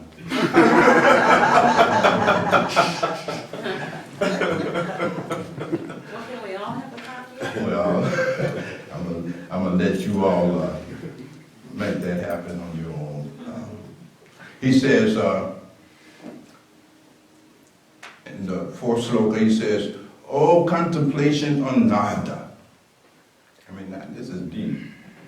Salutations to you. Salutation to nada. You see? That's the real instant of Bhakti. You see? I know you to be the means to attain the truth. By your grace, my mind, together with breath, dissolves in the supreme state. So, you might want to start doing a little budgeting. It's a little dab of do you. Tantaji, you'll be responsible. I think Satsida is the Mahant. You'll call him, Yes. and then let that be his saver or whatever y'all want to do, and give it to the rest of the crew group. Would that be fine? Okay. Then the rest of you rascals, you know what I mean? You join the group, or knock them in the head. We're on the west side. You won't get arrested. You might get shot, but you won't get arrested.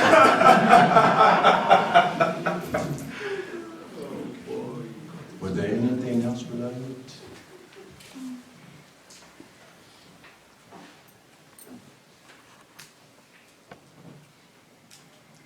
Let's see. Oh, yes. Just one more, Master. Yes, beloved. In light of what we've discussed today, what role does intention play in this cultivation process? Plays very, very important. But not a good intention. And you, by now, of course, enjoy the distinction between the two. Good intention and then there's real intention. Good intention is just effort that you put forth that you know is not enough, just to be able to say, I made an effort. Real intention is different. You know what I mean? Real sincerity. You know what I mean?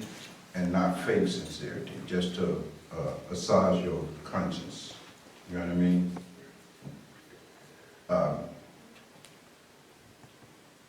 The intention must be the intention to be free. Are you with me? That's the object of the intent. For real. Real intention to be free. Not, I'm going to try for 6 months and let me think about it and maybe. No.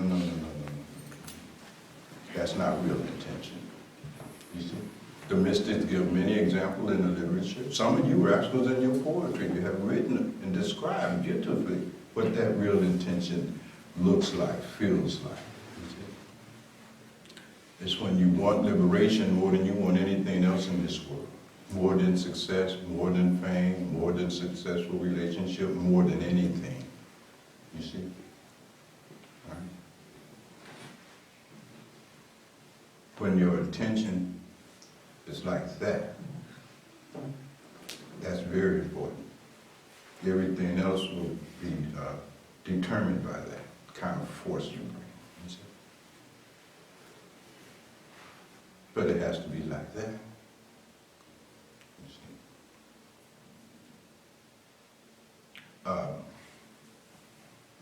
One of the mystics says that, in fact, Adi Shankarakarya, we just was reading. And Shankarakarya describes such an intention as being like a man. No, I better take that back, not Shankarakarya. This is the author of the Panchadasi. You familiar with Panchadasi, the Tattva-Bodha? No. His name is Swami Vidyaranya. He's the author.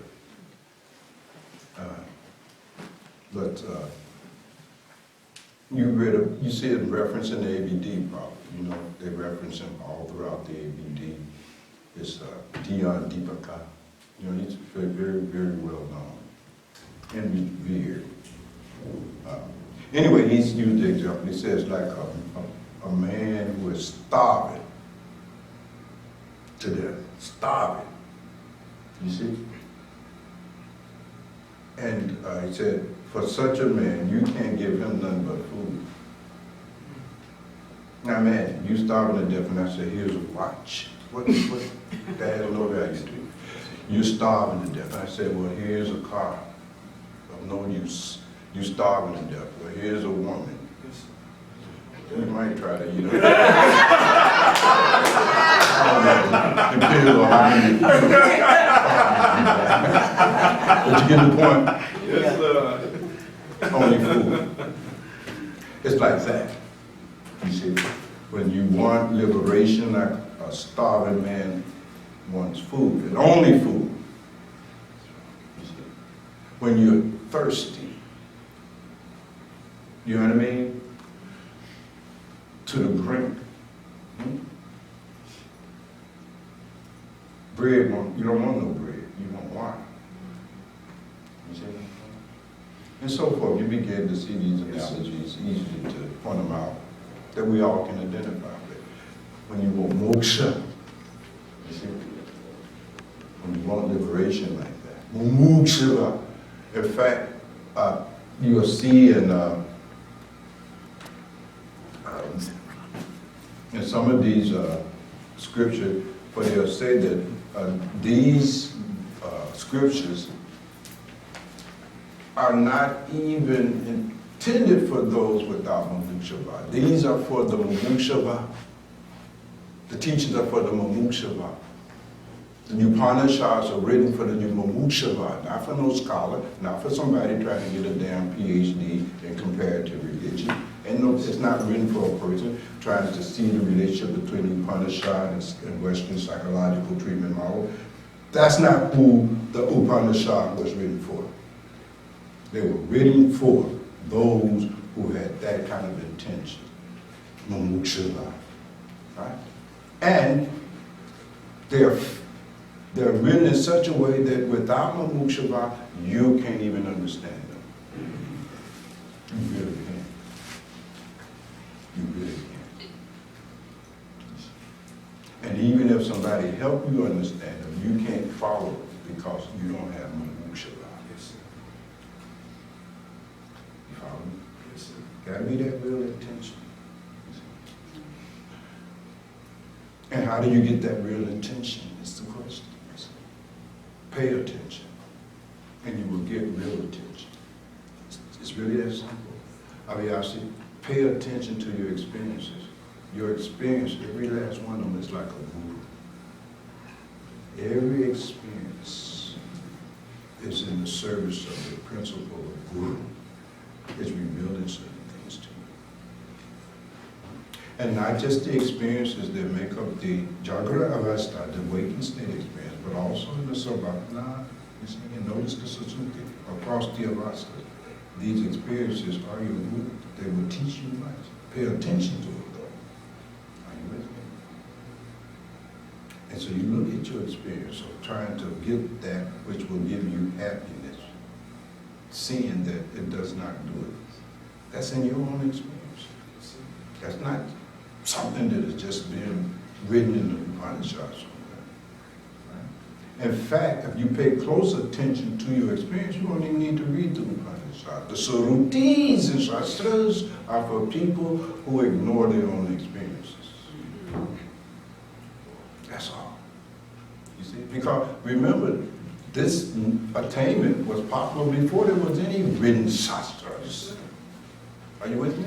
Enlightenment just didn't become possible with the rise of the Upanishads and this scripture and that scripture, long before there were scriptures, long before there was Upanishads.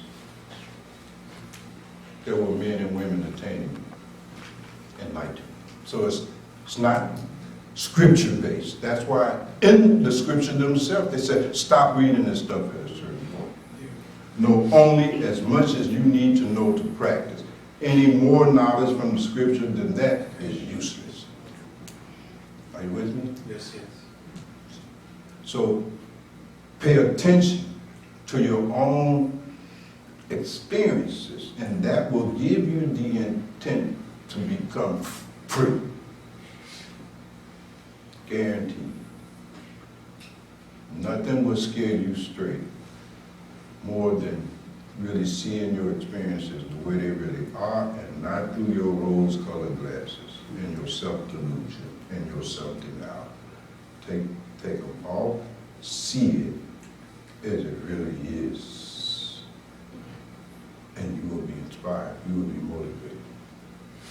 You see? For sure. I don't know if that helped, but I know that you have the capacity to peel through my rhetoric down to the essence. So just do that. Moment to moment. Just look. You'll see nothing is permanent. You don't have to read that in no book. You see it. You're experiencing it every day. Look in your experience. You already know that whatever you're seeing is not you. You know that. The problem is you don't factor your body into it. You see this lamp. You know I'm not the lamp. I'm the Lord of the lamp. But you experience this, the body just like you experience in the lamp, through the same senses. You see it, you experience it, it's a perceptual experience. You're only having a perceptual experience of this body, like the perceptual experience of any other object. But when it comes to the camera, I know damn well I'm not the camera. You see my point? I'm the perceiver, I'm the knower of the camera. The camera is not me. But when you look at your body, it's me. This is me. No. You follow me? Yeah. Is that all right? Yes, sir. Drishyam Vavika is the key. Drishyam Vavika, just seeing the separation of knower and known. Seeing the knower and the known cannot be the same. And see that in your every experience. That begins to pave the way. It's not the final step, it's the first step. 2 more after that. But you got to start with the first step. Nothing that you're experiencing through the 5 senses of perception can be you. You're a knower of that. Even the thoughts, the emotions, the moods in your mind, you know those. Is that about right? Yes, sir. When you say I'm angry, who's the knower of the anger? There's a knower of the anger, right? And the anger comes and goes, moods come and go. The knower of the anger, of that coming and going, does not come and go. That Brahmati. So this is a practice. I think we have a workshop somewhere online, but that's not a very good one, but it gives you a little bit of what we're talking about. And you'll get real intention, automatically. Does that help somebody? Yes. Like when you do it? Now that's another question. You see, because because a lot of times we ask these questions, but half the time y'all ain't gonna go do none of this stuff. Y'all just wanted to know the answer for the sake of your next school meeting or your next discussion you have. But you don't want to know it with the intention to do it. You want to know about budget, but with no intention in doing it. That's the importance of intention. That's why I say a real intention. Real intention is that means you're going to act on it. Right? Answers that you do not intend to act on are useless answers. Those are curiosity questions. They don't produce nothing. It's just curiosity. Questions asked out of curiosity never produce Viragia. Have you noticed? It's just questions out of curiosity. There's no renunciation that will come out of it. There's no Viragia that will come out of it. No sadhana that will come out of it. So questions asked out of just curiosity. Those are weak-ass questions. Mind. You follow what I'm saying?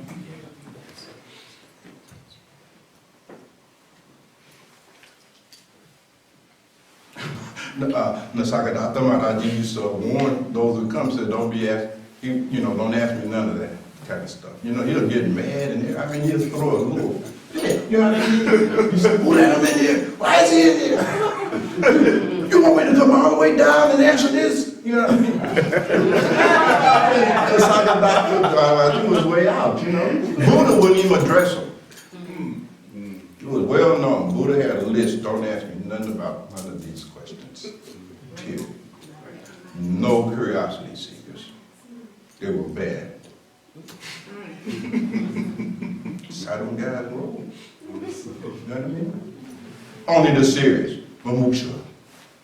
The scriptures themselves, even when they got reduced to written form, were secreted. Everybody can go read, Kata Upanishad or this Upanishad. No, you better not be caught reading these Upanishads.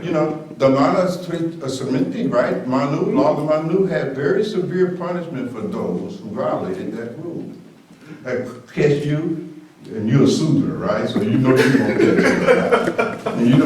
And you were standing at the window listening as we were reciting some of the mantras for the Rig Veda. You will be arrested, and the punishment will be they will pour molten lead in your ear. You ain't supposed to hear this. Secret knowledge. Right? Those of us who went to Afrika, you know that, secret knowledge. And they ensure it there. They put it in a language so cryptic, nobody knows higher than that. You know what I mean? Napoleon don't know nothing about that. You see? They can't even figure this out.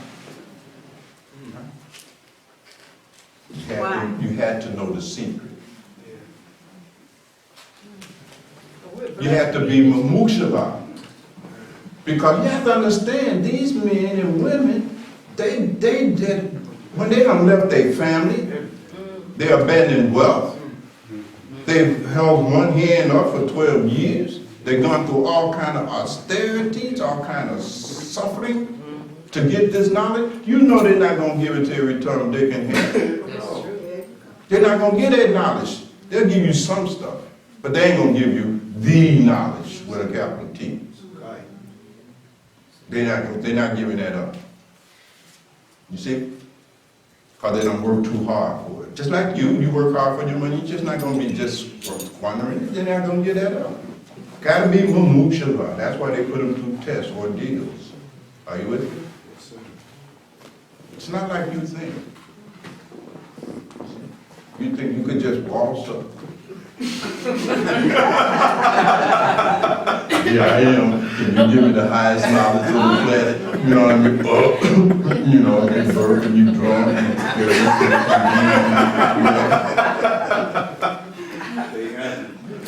I ain't giving you no deep knowledge, man. You see what I'm saying? No sagayi for you. You know, give you some psychology, some history. You know, give you some Freudian books to go read Freud. Go to your Sagiori. You know, read some Greek mythology, something. You ain't ready. You see, very few. You see, those kind of seekers of that quality and caliber are very rare.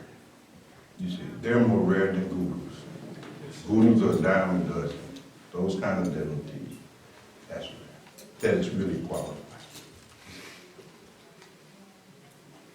So, we're fortunate that we live in this time, you know what I mean? Where you can just rob the tradition and nothing will happen to you, you know what I mean? But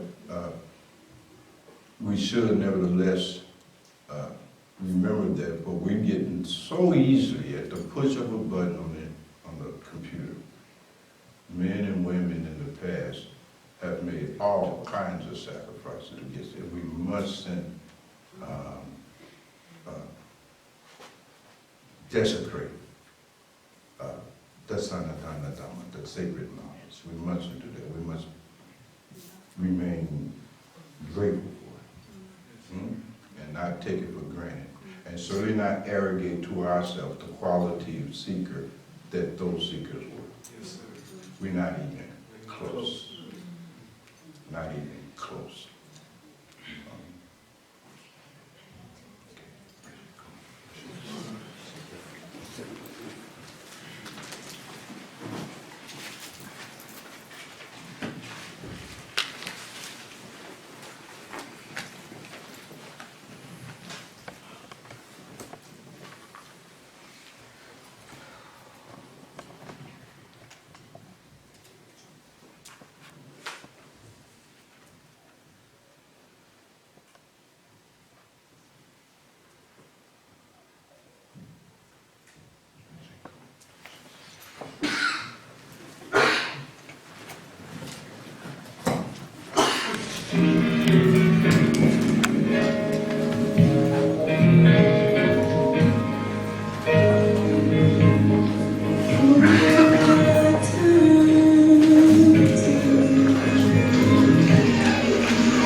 Don't need nothing.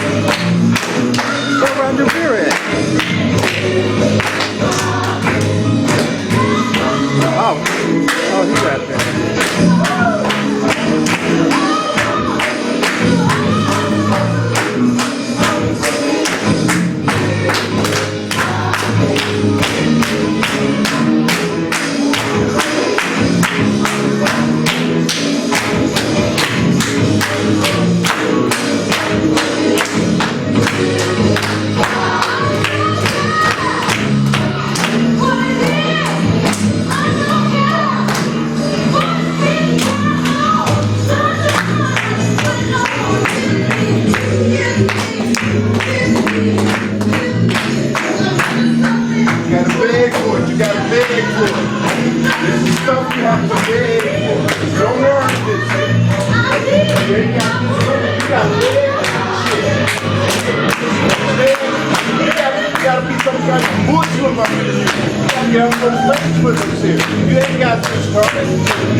Get yourself some real.